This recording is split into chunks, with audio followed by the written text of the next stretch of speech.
Hi everybody, welcome to the Witching Week. Today is episode number 37 and I am your host Ren. So welcome back everybody, how are you doing? I hope you're all really well and you've all had a really good week. It's so lovely to have you here.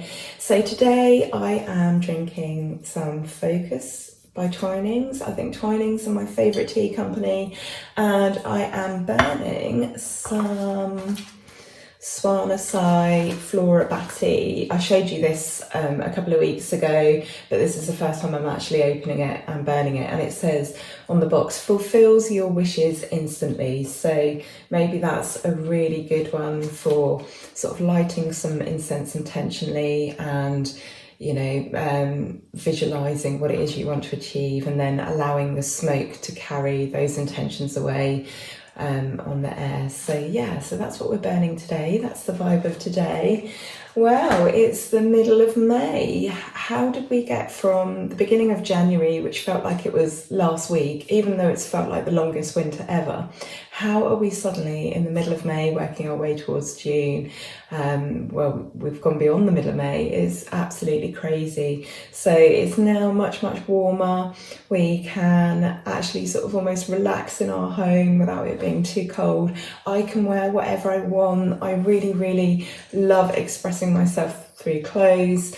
I do like to be comfortable, but I do like to be able to wear lots of bright colours and things. So that's really, really lovely. I'm no longer sort of packing 7 layers and just, putting on whatever's most comfortable to have that many layers. So yeah, I'm really, really happy, really, really enjoying this descent into, or ascent, should I say, into summer.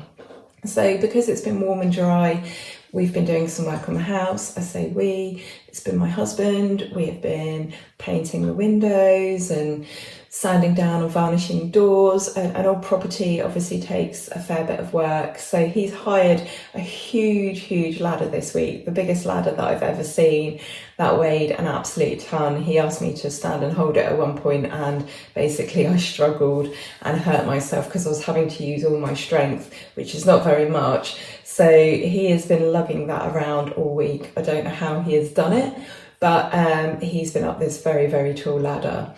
What else has been happening? Oh, so I appeared in Take a Break magazine. I'll just run through this and I'm going to talk about my next topic, and then that's going to lead into a topic that you might find interesting on the summer solstice coming up. But yeah, just a quick one.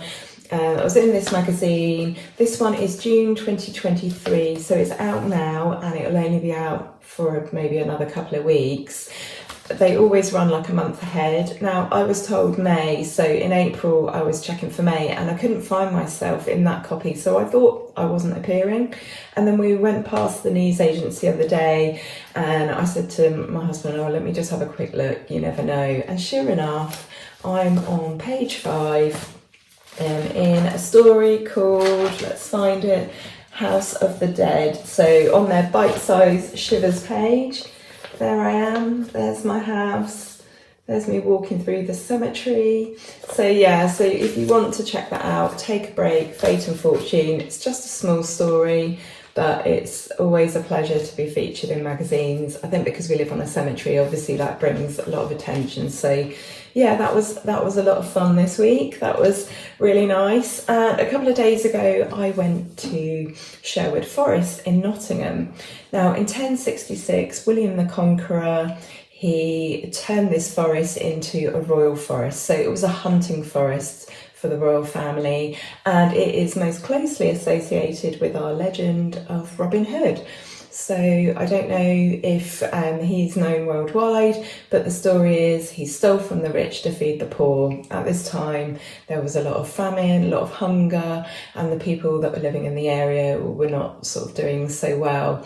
There have been comparisons made to the Green Man, that perhaps Robin Hood is sort of a representation of him. He wasn't actually a real character. I went with a couple of friends, and one of those is a historian, and she said he's purely a fictionary character. But it's possible that he is an amalgamation of 4 people that did actually live. So I'd have to do some further digging to find out who they are. But otherwise, yeah, he's just a legend. So in 1536, when we had the dissolution of the monasteries, I spoke about this before when we were talking about Glastonbury. Henry VIII actually sold the land, so it went into private ownership, so it was no longer a royal piece of land. So you can go there now. It's got hundreds of ancient trees, most notably the major oak, and a lot of the stories in the area and connected to Robin Hood are associated with this tree. Since the Victorian times, it's been held up with scaffolding. It's between 800 and sort of about 1,000, maybe 1,100 years old, so it's really, really old, and there's lots of other trees surrounding it that are, well, I'd say nearly just as old. It does seem to be the biggest one, the oldest one to have survived there. I might have that wrong, but that's my take on the situation. And it's been a wooded area since the last glacial period, apparently. So it's a really, really lovely place to go. We're really lucky. It's not too far from us at all, just a quick trip up the A1. And it's got a beautiful visitor centre. There's some shops. There's a couple of like little coffee kiosks. And it's just a really, really beautiful place to go. And it's actually really in keeping with this time of year, because the oak is actually sacred to the summer solstice. It is sacred to the Druids, who hold it as the doorway into this half of the year, the light summer half of the year. And its Celtic name, Dua, I'm not sure if that's the correct pronunciation, I imagine it is. It actually means doorway. So the oak obviously is represented by the Sun King. So each year we have 2 battles between the Holly King and the Sun King. This goes back a long time in folklore and represents the changing of the seasons. So we have the battle for summer and we have the battle for winter. Now, some people say that those battles happen on the solstice, and then other stories say that it happens a little earlier, so on the equinox. But either way, there is usually the battle for the light half of the year or the dark half of the year. And obviously the oak represents the Sun King. So it's really, really lovely. This is a nice, it's not written up as an exercise, but it's a suggestion in Glynie Kendred's Sacred Celebration book. But she has suggested the exercise of sitting under an oak tree and allowing yourself to connect with the spirit realms inside you. So I think this is a really lovely thing that you can do if you're looking for a way to celebrate the summer solstice, something really simple, easy, perhaps you don't have much time, something that doesn't cost any money, then why not find an oak tree, go and find a special oak tree and sit underneath it for a while, feel the sun and the warmth of the sun on your face, and take some deep breaths. Feel yourself rooting into the ground and becoming one with the oak tree, and just allow yourself to slip into meditation, trance, and connect with the spirit realms. And you could do this you could just do it to just connect. You could do it with an intention. So you could think about what you'd like to manifest in this half of the year. You could think about what you would like to achieve. You could think about, sending love and good wishes to those that are important to you or the people of the planet. There are so many ways you could adapt this. But, if nothing else, how lovely to just take a little bit of time out and just observe this part of the year and what it means to you. So moving on from that, I am going to be speaking in a minute about small, magical, low energy, magical activities. So I'm going to do a bit of a jump to that in a while. But next, I just wanted to show you this funny image that I saw in the week, and I just thought it was absolutely brilliant. So it's a comparison, a Venn diagram of cats and inkjet printers. So as you can see, moody, a lot of time, self-cleaning, unreliable, demands feeding when the container is full, and ignores requests. And as a cat lover and as someone who has bought several printers over the years and ended up wanting to throw them all out the window, I just thought that this was really, really funny. So I hope you enjoyed that little bit of humour for the week ahead. Right, so now I want to talk about a subject that I see comes up time and time again, and this is the suggestion by some people that they don't feel that they are witchy enough, they don't feel that they do enough, they don't feel that they go to pagan events, the things that they sort of perhaps recognise mark them out as being pagan. And I know that you guys are going to know that I'm going to say that comparison is the thief of all joy, but that's truly, truly it. I mean, it's a phrase which makes a lot of sense for a reason. And I want to tell you all that you are witchy enough. And whilst to some degree, I do believe that not everybody can be a witch, in that not everybody can be a brain surgeon. I do think it takes time and skill and work, but more than that, it can take dedication. But I think if you are worrying or feeling that you're not good enough, or you're voicing this in some way, I think that you care enough about your witchcraft path and your journey on this path, and I think that says a lot. So I think there is a lot of weight in that and a lot of value in that. So I would say that if you're worried you're not witchy enough, then you probably are. And this got me on to thinking about simple, low energy magical activities. And I thought this also tied in really, really well with this time of year, because I myself am finding that this time of year is so much busier. We are so much more inclined to get outside, to meet with friends and family. We're just all starting to come out of hibernation. When you team that with work, with commitments, with families, with maybe sports clubs becoming busy at this time of year, when you put in all the threads that make up life, it's really hard sometimes to find those moments to, you know, just indulge in something a little bit magical. And yes, some of those events might be things that are connected to your path and the turn of the year, the turn of the wheel, but it's definitely a lot harder. Like, I find it a lot harder to meet my sort of commitments in terms of doing things like this. If I'm going to use my energy, it would tend to be like, for example, a trip out to Sherwood Forest, and that knocked me out for a couple of days. So it is harder at this time of year, I think. In some ways it's easier because, you know, celebrations are easier, we can do things outside, we can have picnics. So in some ways we can mark, you know, the wheel of the year in that way, but in other ways it can be harder.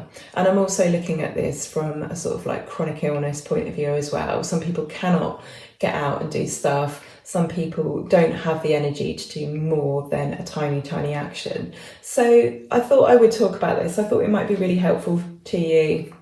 I think that small, mindful, magical acts are really good for helping us focus on our path. They help us feel connected, and they actually fill in the gaps between the larger acts of magic. So I always sort of think that the more into witchcraft and magic that a person becomes, actually the less sort of spells and big acts of magic that generally we do. I once waited, I've probably told you this before, but I once waited 8 years to take action on something, a sort of an act of magic that I'd felt for many years needed to be done, but wanted to absolutely make sure that I'd thought it through, that it was the right thing to do, to give time to the situation, to see if it would change. And so these little acts of magic and these little mindful activities can be what actually, I mean, they're what make your practice, these little acts. So when you turn the light off at night and you say a few words, or you think a few words in relation to that, it's those little things, and it's those little things that are easiest to incorporate into your practice.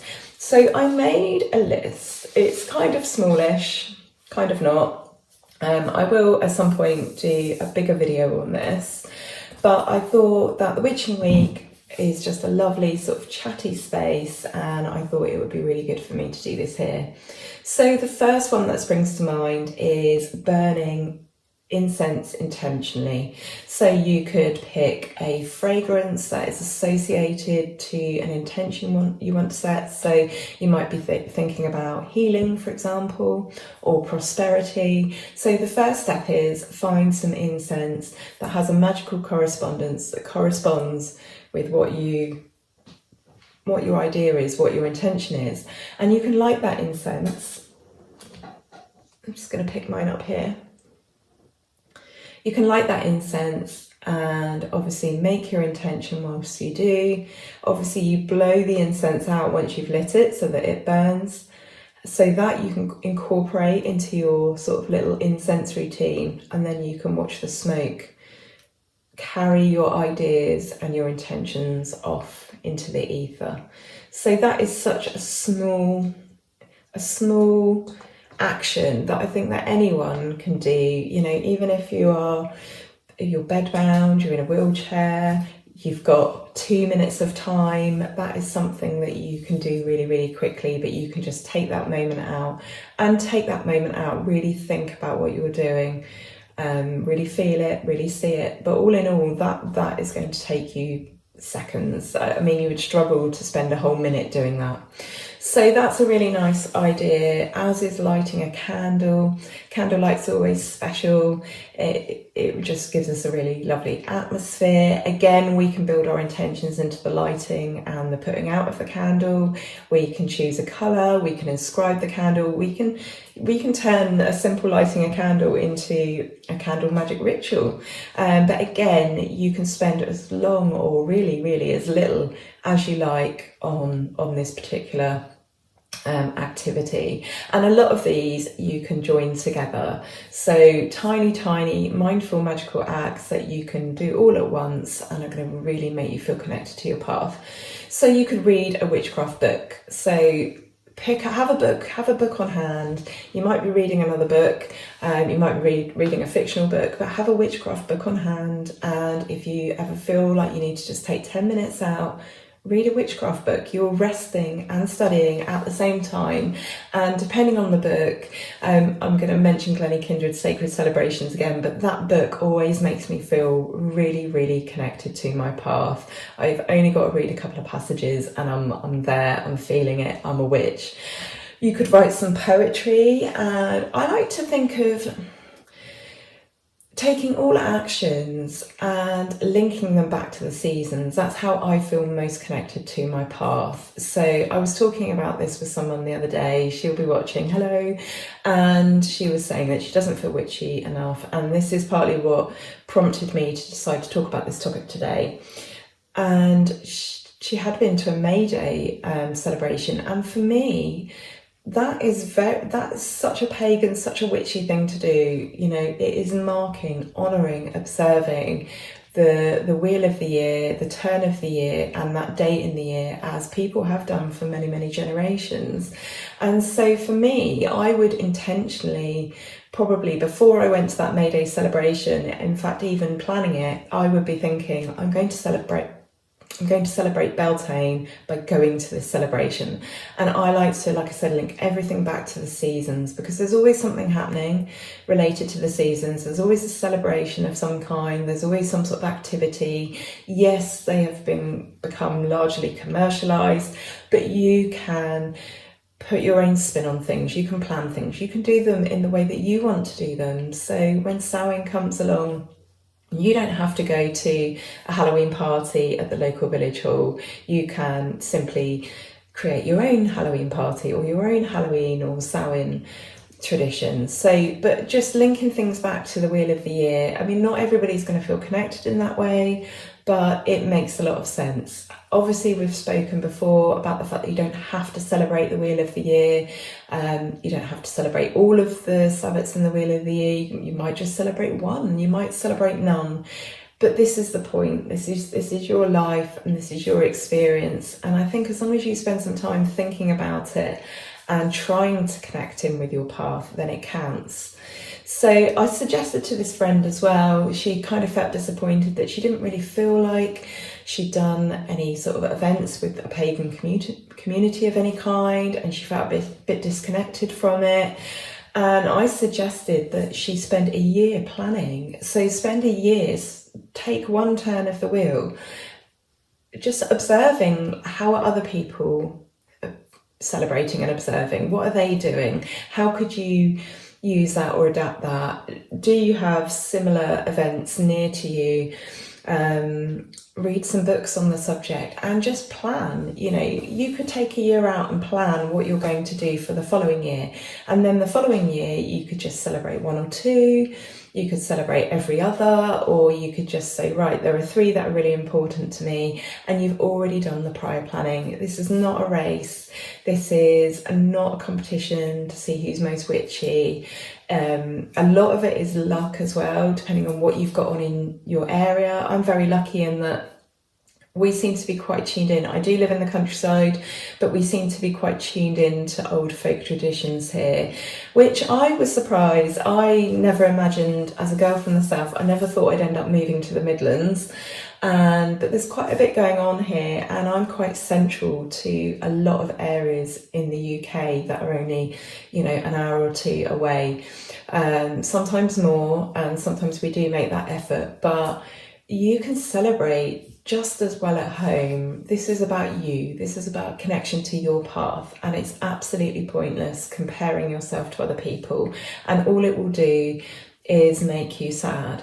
So in the moments perhaps where you haven't got much time, or you're not feeling that well, or you're tired, or you just want to do something quickly to kind of connect in with your path, and perhaps connecting with your path a bit more, you could spend that time making magical plans. So, there's nothing wrong if you get to a Sabbath and, you just read a little book, or you make plans for that Sabbath next year, or make, we're approaching the summer solstice. So at Beltane, you might have been thinking about that instead. There's nothing wrong with that. There's no right or wrong. And we have to remember that life is a real thing. So behind the scenes, from the cemetery witch, there are 3 children. There is an old crumbling house that's really expensive to maintain.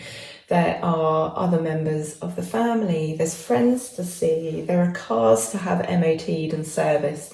There are the small little sometimes gripes and this is real life, and I don't always celebrate each Sabbath. It might look like it. We've been very good at doing it recently, but there are definitely Sabbaths that I'm not so good at. So for example, the autumn equinox, that's quite often just marked with perhaps a small walk somewhere, or just a moment to go outside, but I'm very much focusing on trying to keep warm by that point, because it's cold in this house. And so I perhaps don't put as much energy into the festivals that happen over the winter as I do the spring and the summer, which is sort of my part of the year where I'm feeling a lot better. So every witch is different. Every witch's circumstances are different.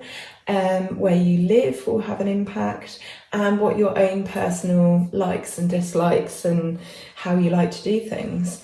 So other things that you can do, you could listen to some witchy or inspiring music. So again, you could team this with candles and lighting some incense intentionally, and reading. You can put all those things together, and that would be a really lovely way to connect in with your path. Check out Dave the Bard.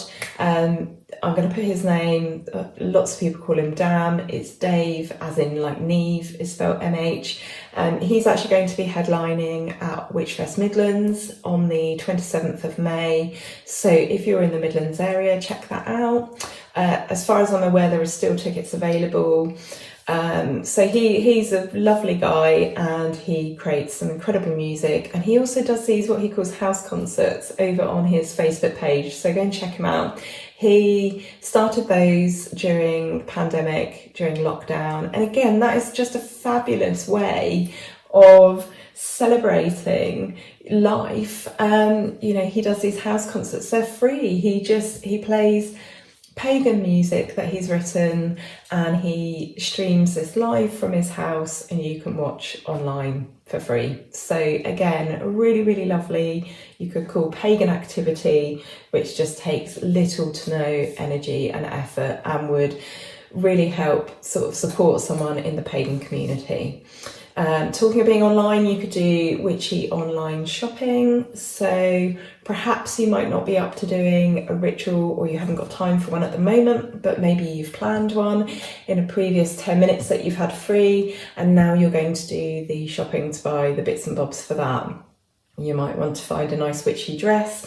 Okay, you might not get to go anywhere. When I'm going through these, again, this isn't just about chronic illness, this is about just being busy, just having stuff on, but obviously I'm thinking in that sort of respect. But even if you don't get to go out very often, you're feeling unwell most of the time, do it in a fabulous witchy dress. Why not? Why not? Be comfy, be elegant, be witchy, just be fabulous. You could update your grimoire. Loads of us, I'm sure, collect scrappy bits of paper where we've written notes down, or you've scribbled a dream down that we had, or something we've seen or heard, or a book.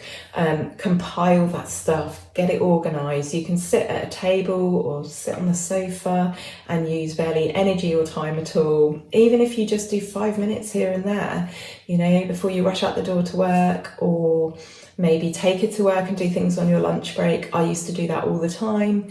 I used to do all sorts of stuff on my hour's lunch break at work, because it just seemed like not a waste of time, because obviously it was a break, but it was like a whole hour in my whole day. And so I used to take stuff into work and do stuff at lunchtime.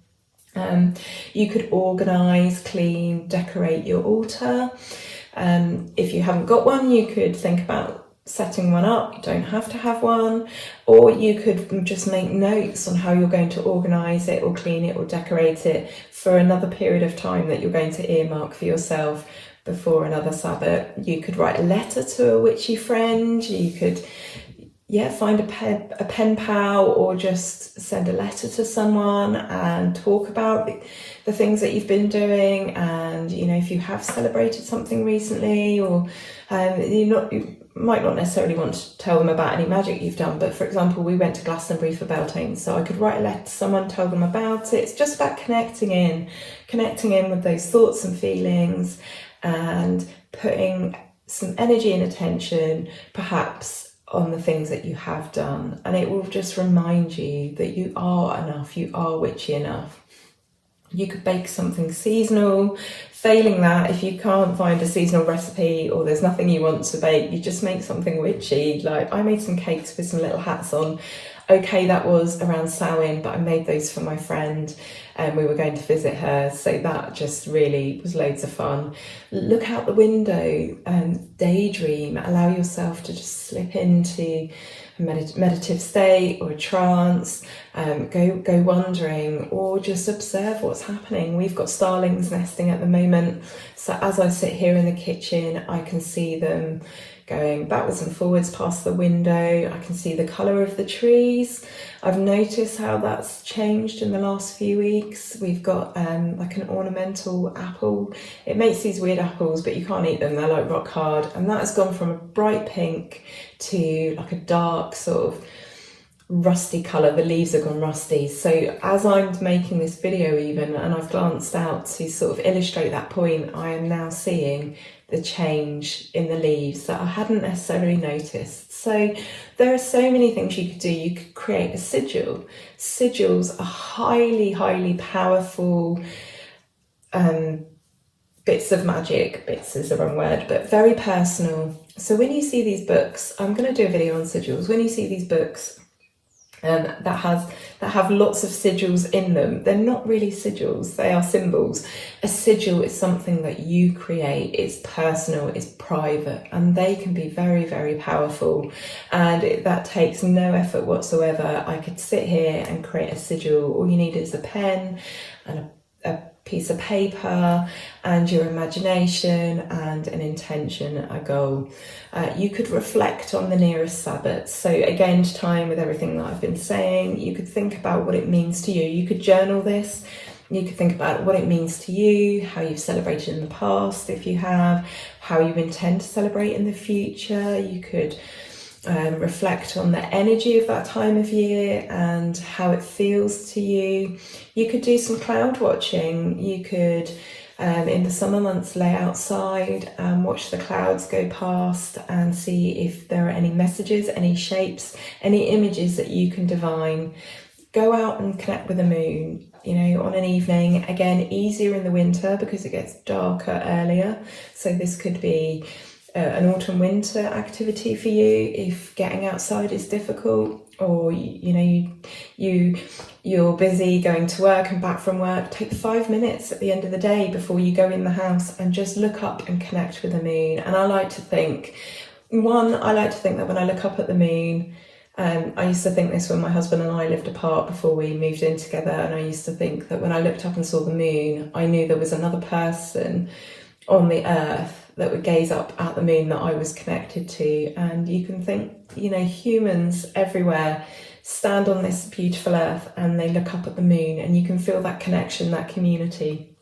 And you can just do that for 2 minutes, 1 minute, 30 seconds even. Sit in a window inside and just gaze at the moon and just soak up those rays. So there are so many ways here that you can connect in with your witchcraft path, your magical practice, and it's these little actions that make up a magical practice. So when I turn the light off at night and I go upstairs, there are some words that I say about protecting, this house. May this house be protected and the people that dwell within it. And so it's little things like that. Just design them, just write them yourself. There are no rights and wrongs. You don't need to look to other witches for approval. Yes, you might want to do that to get ideas, but your actions and your intentions are valid. You are valid. You are enough. You are witchy enough. And like I said before, if you spend time and energy worrying that you're not witchy enough, then I would suggest that you are, because you clearly care a lot about your path and want to be connected to it. It's important to you, and that says an awful lot. So I'm going to leave it there. Obviously I rambled on a bit there, but you get the idea. I hope that this has enthused you and you feel a bit more optimistic and enthusiastic about yourself and your witchcraft path, especially if you're starting out.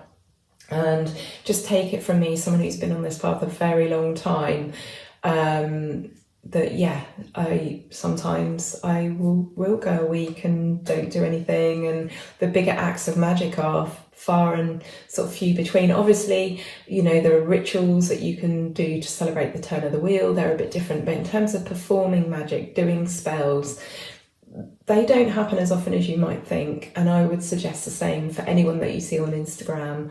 And if people are casting spells every 2 minutes, and that's okay. I'm not saying there's anything wrong with that, but we tackle the mundane first. We allow things to play out. We take action only when it's really, really needed, because every time you cast a spell, you are using energy from the universe, and there needs to be a balance, and we need to replace that energy, and we have to think, how are we going to do that?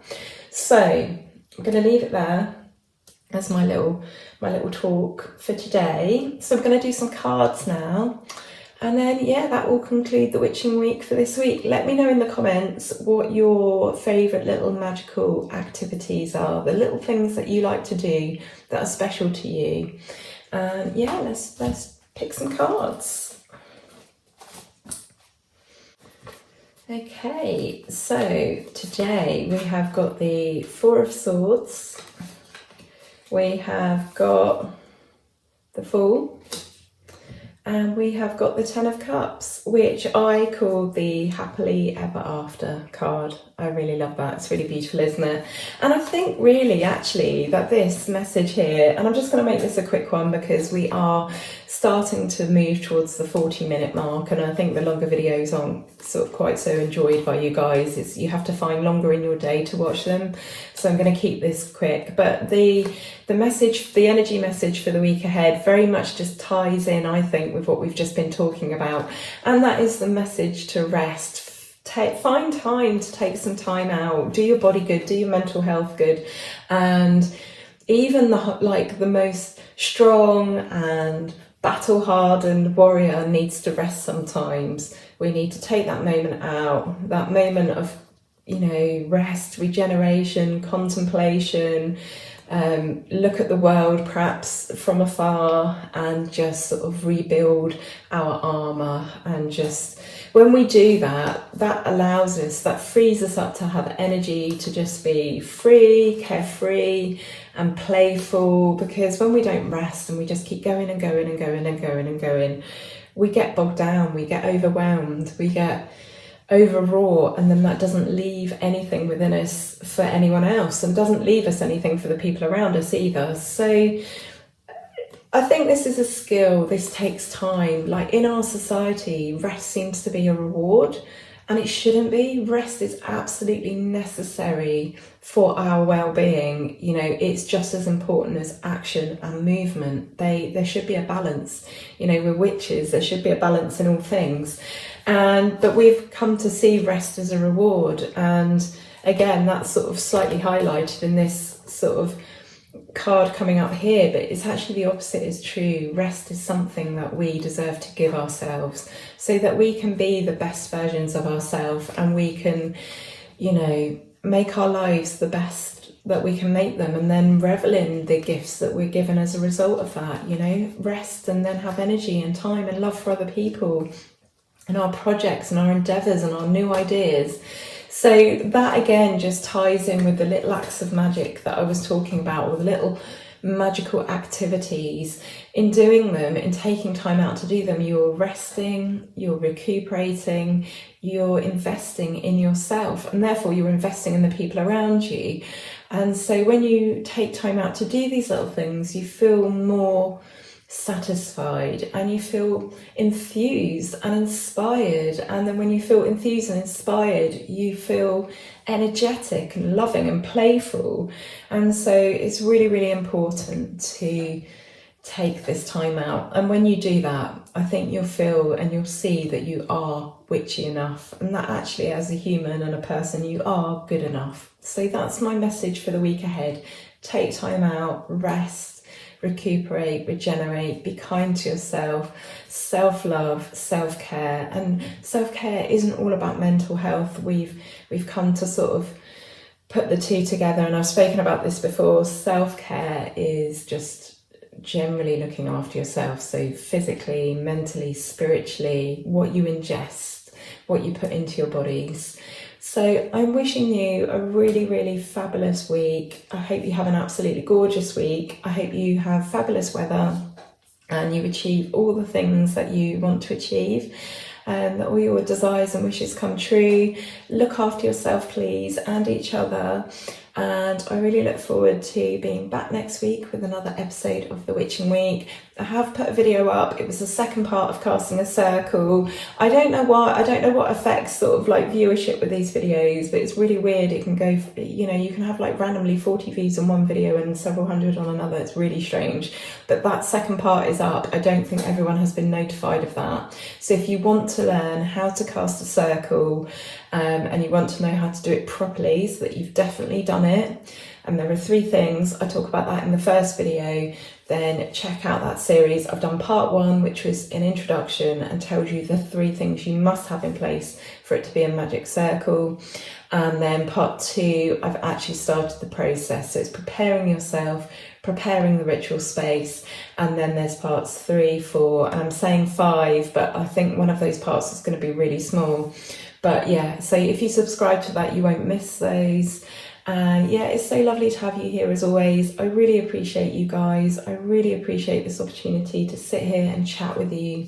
So thank you. And I'm sending so much love and blessings. Oh, and that's my alarm going off to tell me to do something, so that's well timed. I'd forgotten I had that set, so apologies for that. So yeah, enjoy your afternoon, enjoy your evening, or if you've just woken up and you're on the other side of the world, good morning.